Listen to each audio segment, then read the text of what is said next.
जनाब उमर अब्दुल्ला साहब जिंदाबाद, जोरदार जवाब दीजिए। All Jammu and Kashmir national conference, all Jammu and Kashmir national conference, जनाब उमर अब्दुल्ला साहब जिंदाबाद, जनाब उमर अब्दुल्ला साहब जिंदाबाद।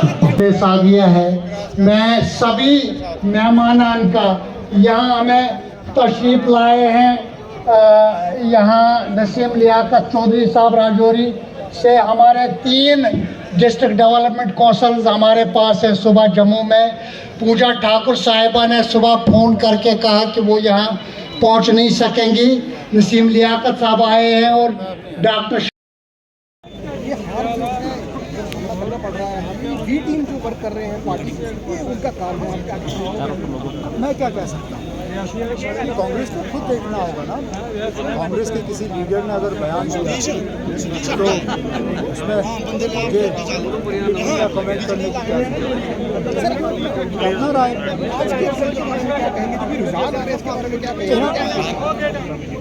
बीजेपी को तो दोबारा कहना ही होगा, क्योंकि हम शायद ये उम्मीद नहीं कर रहे। हमें लग रहा था जो हम सुन रहे थे कि तो ग्राउंड पे क्या था वो तो दूसरी बात है, लेकिन दोस्तों से साथियों से कम से कम हम ये सुन रहे थे कि छत्तीसगढ़ में तो कांग्रेस आराम से आगे है, मध्य प्रदेश में भी वो जीत जाएंगे, तेलंगाना में तो उनकी कॉन्फिडेंस थी, और यहाँ तक कह रहे थे कि राजस्थान में भी वो आखिर में निकल आएंगे। जब नतीजे सामने आए तो माँ सिवाय तेलंगाना के उनकी बाकी बातें जो हैं वो बेबुनियाद साबित हुई। ना वो छत्तीसगढ़ बचा सके, ना वो मध्य प्रदेश वापस जीत सके, और ना वो राजस्थान दोबारा जीत पाए।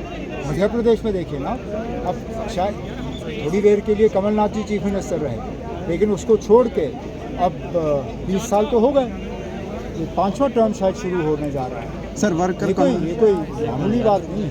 और 6 तारीख को शायद कांग्रेस के सदर ने कुछ इंडिया अलायंस के लीडरों को खाने पे बुलाया है।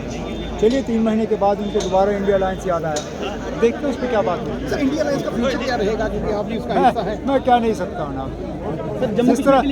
जिस तरह इंडिया अलायंस का इन स्टेट इलेक्शंस में हाल रहा, अगर आगे जाके भी यही हाल रहेगा तो हम शायद बच नहीं पाएंगे।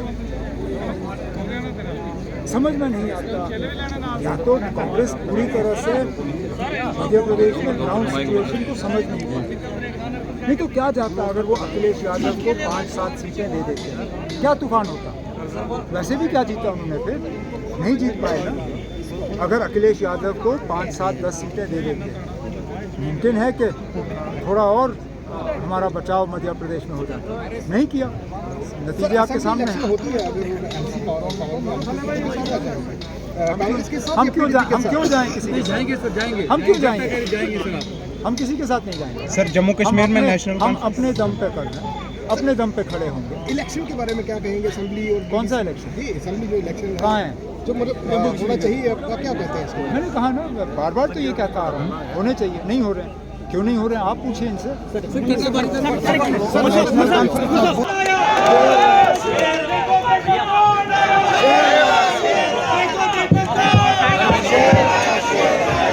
नाम है उसके लिए भी अब निकालने के लिए वो बाहर से लोग लाएंगे। अरे ना, पहाड़ हमारा, ये मटेरियल हमारा, इसका फैसला हमें करना चाहिए कि हमें इसका इस्तेमाल कैसे करना है।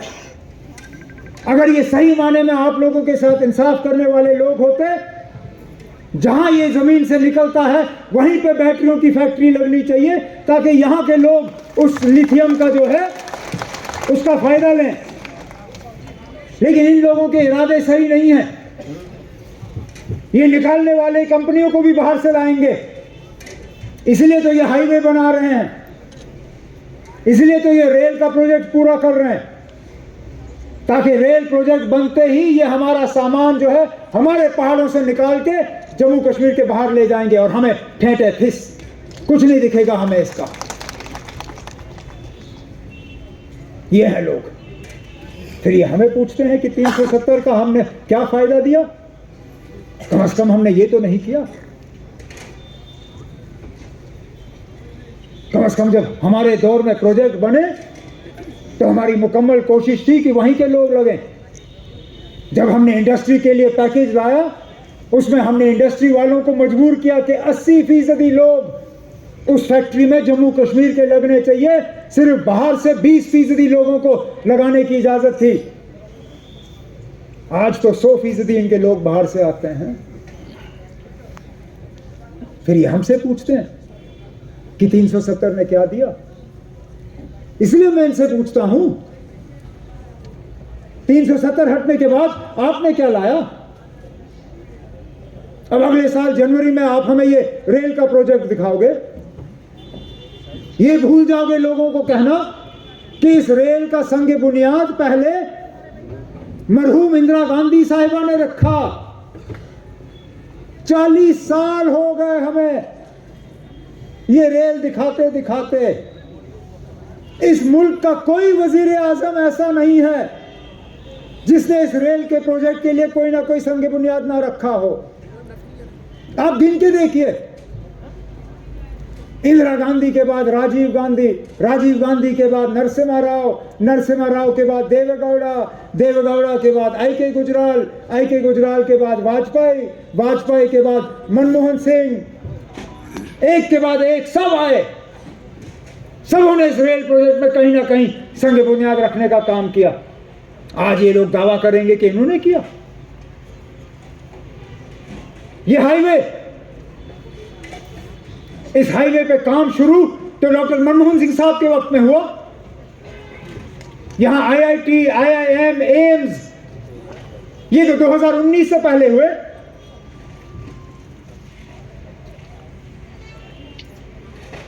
जो बिजली प्रोजेक्ट हम बना रहे थे, जिसके तहत हम चाहते थे कि हमारी आमदनी बढ़े, हमारी रियासत खुशहाल हो, खुद मुख्तार हो, एक एक करके उन प्रोजेक्टों को बिठा के रखा हुआ है।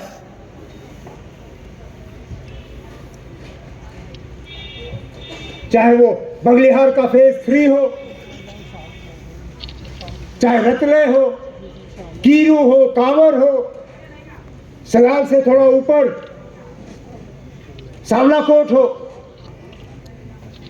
कहीं पे भी एक डबल पैसे का काम नहीं। लेकिन फिर सवालिया निशान उठाते हैं ये। कौन सा ऐसा मुश्किल है लोगों का जो इन्होंने हल किया? आज बिजली के लिए आप लोग तरसते हो, हम तरसते हैं। 8-8, 10-10, 12-12 घंटे कट। पहाड़ों में तो और भी बुरा हाल। बारिश का एक कतरा देखते ही बिजली बंद। लेकिन मीटर लगाने में ये लोग पीछे नहीं रहे। जगह जगह इन्होंने मीटर लगाए, शहरों में भी, देहात में। पहले मीटर लगाने का कहा, 24 घंटे बिजली होगी, मीटर लगाओ।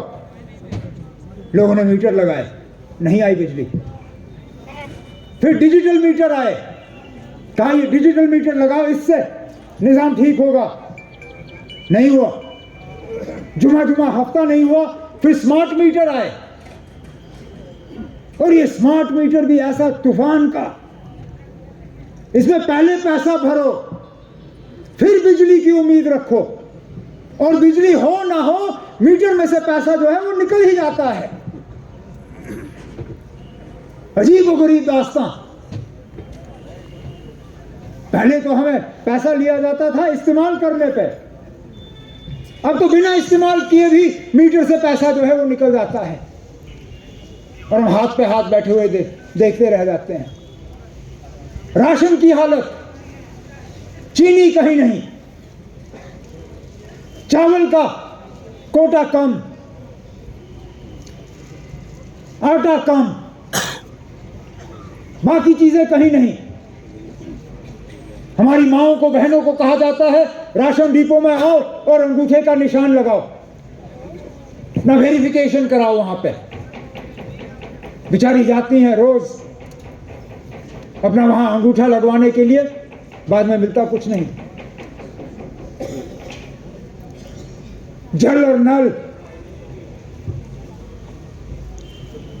पहले तो महकमे का नाम बदल दिया, PHE से जल शक्ति। हमने सोचा था शायद अब कोई तूफान होगा, जल शक्ति के नाम से तो अब शक्ति ही शक्ति होगी। हमें क्या पता था, ना शक्ति मिलेगी ना जल मिलेगा।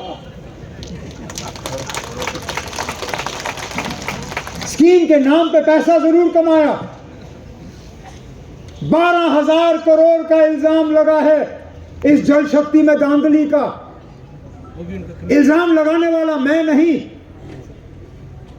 इल्जाम लगाने वाला कोई सियासतदान नहीं, इल्जाम लगाने वाले इसी हुकूमत का अफसर जिसने CBI को सबूत के साथ चिट्ठी लिखी और कहा कि ये जल शक्ति, ये हर घर जल नल, इसमें धांधली हुई है।